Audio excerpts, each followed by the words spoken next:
Good morning, everyone. I am Ho Jiaxin, and today I will present the task 3 of the computational thinking in mathematics, which is about the heuristic solution for non-routine mathematical problem by using the computational thinking in the context of 21st century learning. First, we will move to the what is the non-routine mathematical problem solving. Non-routine mathematical problem-solving means solving problems that do not have a fixed formula or direct method. In this type of problem, we cannot just remember a formula and apply it. Instead, we must think carefully, understand the situation, and try different ways to solve it. We should think and plan a strategy to find a new solution. Now, let's look at the characteristic of the non-routine mathematical problem. First is thinking and cognitive skill. This problem makes you really think. You can't just copy a formula or follow a simple step. You have to analyze the situation, plan what to do, and decide the best approach. Basically, it trains your brain to think critically and creatively. Second is problem nature. As the non-routine problems are usually something new, and you might not have seen a question like this before. And the interesting part is, there isn't always one correct answer. Different people can solve it in different ways, and that's okay. Next, process-oriented. This problem focuses more on how you solve it rather than just the answer, as you need to explore, try out steps, and sometimes make mistakes before you get the solution, as this is the process itself is part of the learning. Fourth, conceptual understanding. Here, understanding is a key. You can just memorize formula, as you need to connect ideas, understand how concepts link together, and apply them to the problem. Fifth is real life, as the many non-routine problems are related to real life. Sometimes there can be more than one correct solution, as it depending on how you approach it. This makes the problem more meaningful and realistic. Sixth is student engagement. These problems are challenging but fun. They encourage you to discuss with friends, share ideas, and work together with your friend to find a solution. As it is not just about getting the answer, it's about thinking, exploring, and learning as a team. In short, non-routine mathematical problems are designed to make students think critically, explore creatively, and understand deeply, while also engaging with real-life situations. So next, we move to the non-routine mathematical problem, as the question I choose for non-routine is about the bridge causing puzzle. This problem is very suitable for 21st century learning because it doesn't just rely on memorizing formula. Instead, it requires students to think critically, analyze the situation, and use computational thinking to solve it. It also reflects the real-life situation where resources are limited, like time, tools, or even people. Because of that, students need to plan carefully and think strategically to get the best solution. At the same time, the puzzle have developed higher order thinking skill, and there isn't just one fixed way to solve it. Different students can come up with different strategy, which make the problem more interesting and engaging for learners today. The objective, which is what the problem need to achieve, is the goal is not just to get everyone across the bridge, but to minimize the total time taken. And also, we need to find the best strategy, decide who cross together and in what order, to make the process as efficient as possible. The first step is we do the heuristic solution using computational thinking. We have 6. First is decomposition, which break the problem into smaller parts. We look at who need to cross, the torch rule, and the bridge capacity. Then we organize clear steps to figure out the most efficient way to get everyone across. Breaking it down make the big problem less overwhelming. Now I'm going to explain how decomposition is used in this non-routine problem. First, we identify who need to cross and their walking speed. We have 4 people. Kelvin take 1 minute to walk, Amy take 2 minutes to walk, Alia take 5 minutes to walk, and last, Wilson take 10 minutes to walk. Next, we break the problem into smaller parts so it's easier to plan. Instead of thinking about everything at once, we focus on step-by-step action, like who goes together and who bring the torch back. So we divide the problem into subtasks.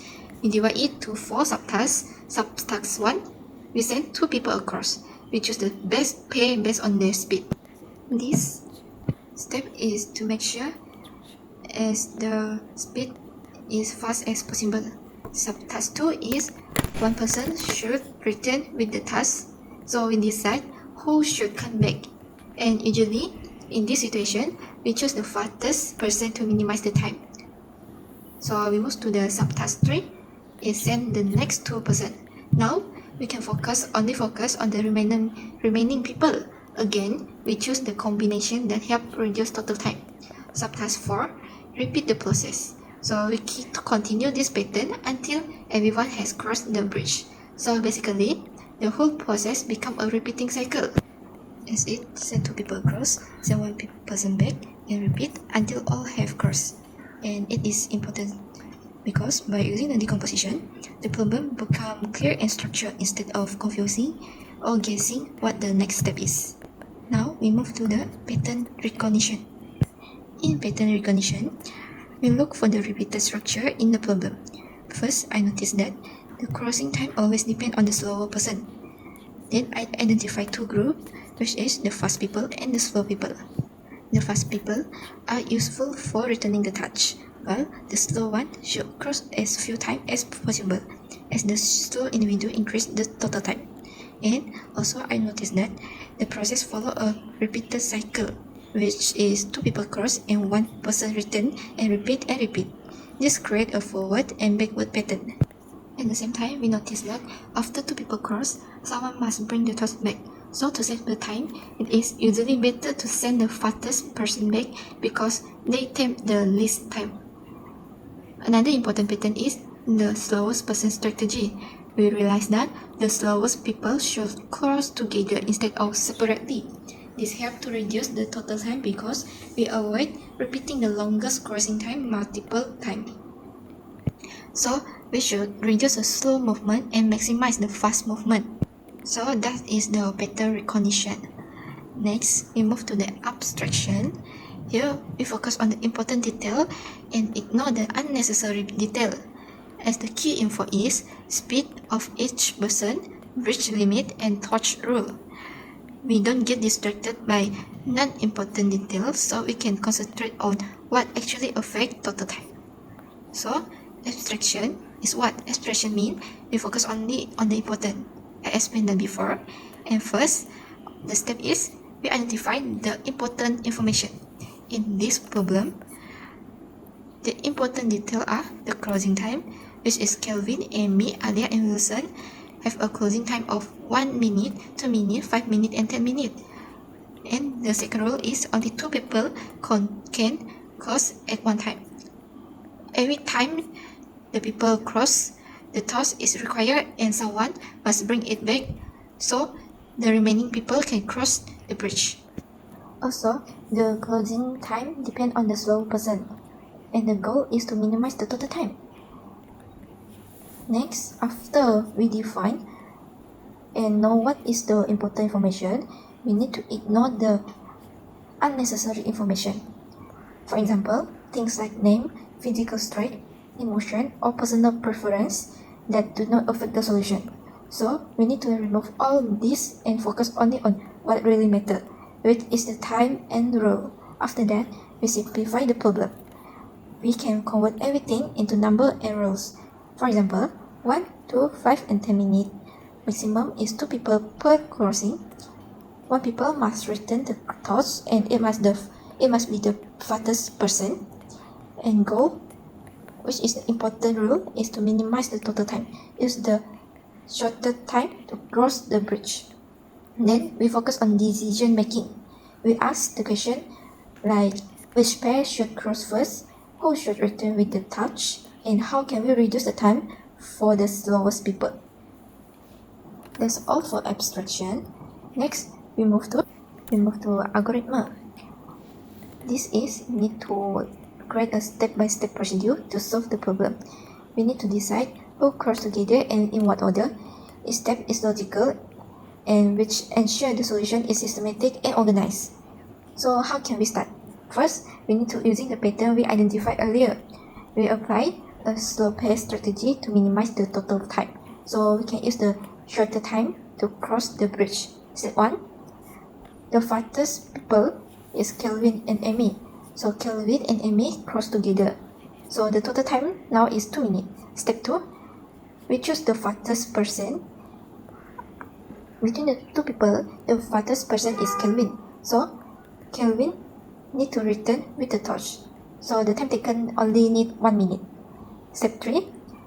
We need the slowest person move together, which is Alia and Wilson. So both of them cross together and the time taken is 10 minutes. So now the total time is 30 minutes.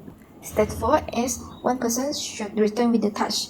And between the three people, which is Amy, Alia and Wilson, the fastest people is Amy, which is only 2 minutes walking speed. So Amy need to return with the touch. So total time become 15 minutes. Step 5, finally, the remaining people is Kelvin and Amy only. So Kelvin and Amy is the fastest person and they cross together again and the time taken is 2 minutes, so total time is 17 minutes. So it is the minimum total time is 17 minutes, which is the most efficient solution for this problem. Why the algorithm work in this problem? As the two slowest people cross together, so we don't need to repeat long time. And the fastest people, which is Amy and Kelvin, is handle the task return, so it saves a lot of time. As algorithm is planning step by step, so the step is planned logically and not random. So after we plan, we need to know is it our solution is the efficient solution.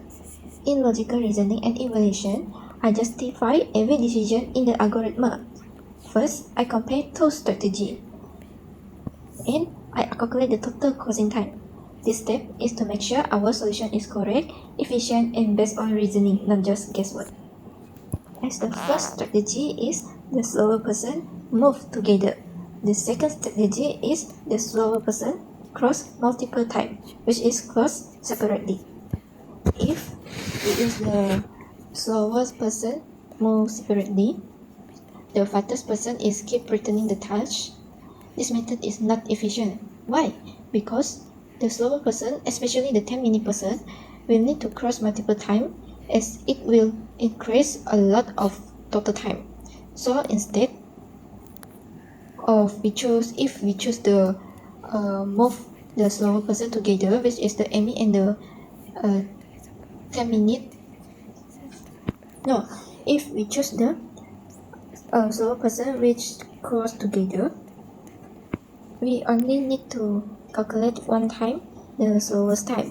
So which is better? Of course, is work together to reduce the total time. We can see the table. One is the slowest person move together. One is the slow person move separately by multiple time. So overall, we know that by pairing them together, we avoid repeating the longest crossing time and this helps us save a lot of time. So now, let's evaluate the result. As if we move the slower person together, the time only get the 17 minutes, which is the minimum possible time. While we compare with the planned strategy of the slower person move separately, it almost spend around 20 minutes. So we compare both of them.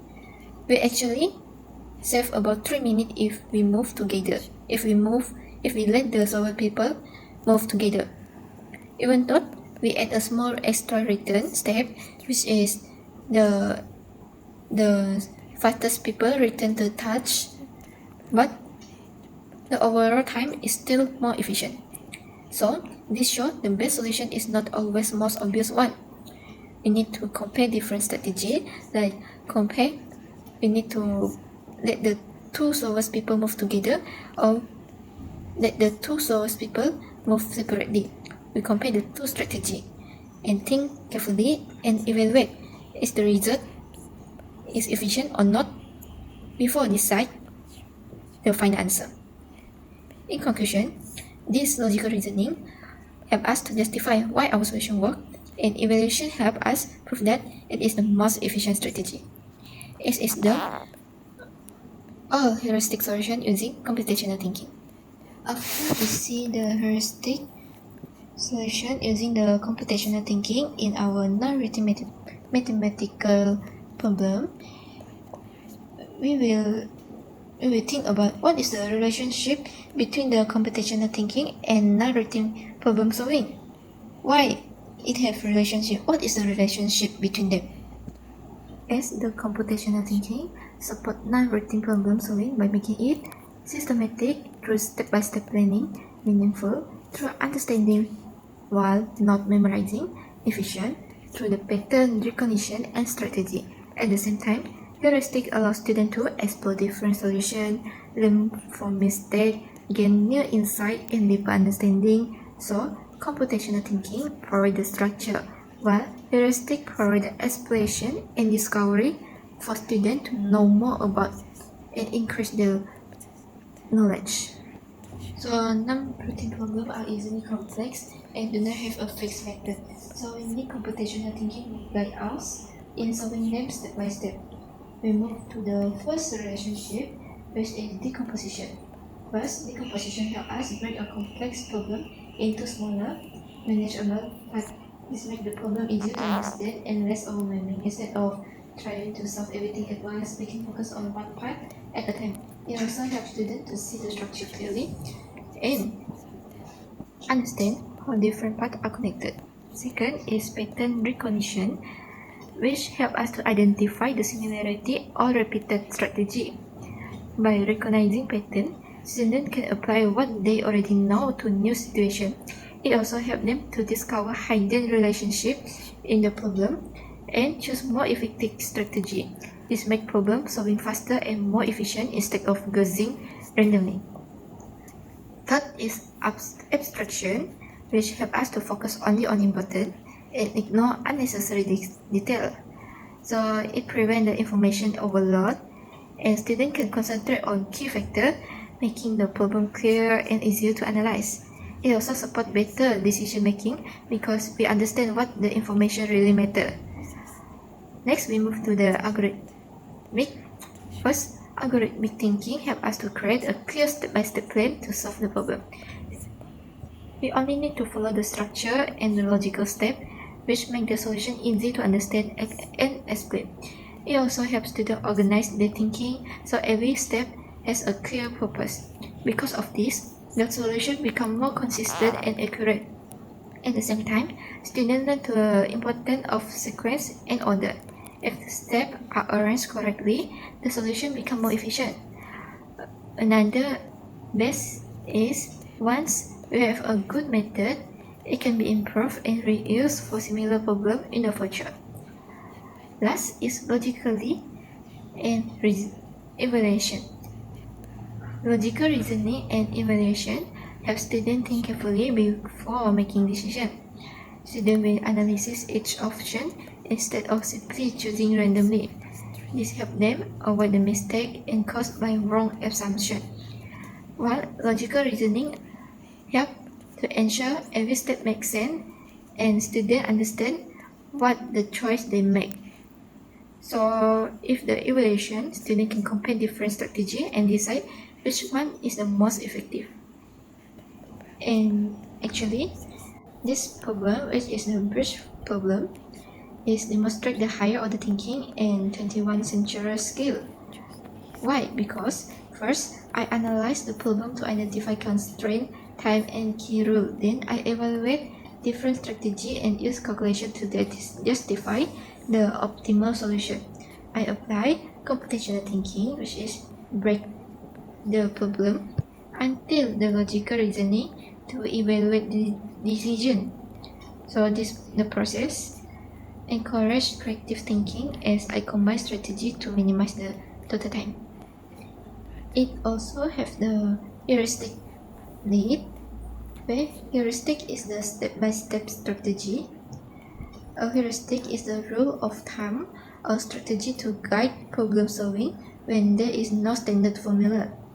So in the bridge puzzle, which is my a problem, we have step-by-step strategy by we make the fastest people always return the touch, slowest people always cross together at once, and we repeat the structure movement, which is 2 people go, 1 people return the touch, which the 2 people must be the fastest people, and 2 people go and 1 people return the touch until all of the people cross the bridge. So we have one question: how the heuristic lead to new understanding or insight? First is encourage exploration. Instead of sticking to just one method, students will try different strategies. As by experimenting, they might discover better or faster way to solve the problem. The insight is they realize that in math there is often more than one correct, so it's okay to think creatively. Second is learning from mistake. Heuristic involve trial and error, so making mistake is a normal situation. Students can always analyze why a method didn't work and then adjust their strategy. As insight, they learn cause and effect in problem solving and understand the problem more deeply. Third is support logical reasoning, as every step in the heuristic is justified, not random. Students may ask themselves, if I do this, what will happen? If I do that, what will happen to my solution? So they develop the critical thinking and can see what step or which step are more efficient. Next is the pattern and connection. While the student is trying the different method, student may notice the hidden pattern or relationship in the problem, as they can generalize the solution for similar problem in the future, which make the problem solving easier for the next time. Next, encourage reflection and evaluation. Heuristic also requires students to reflect on what worked and what didn't. It encourages them to comparing different strategies, as they need to understand why some are better than others. So the student develop to know which is thinking about their own thinking, as this improves their problem solving in the future. In reflection, this heuristic is effective because it provides a clear and systematic step for students.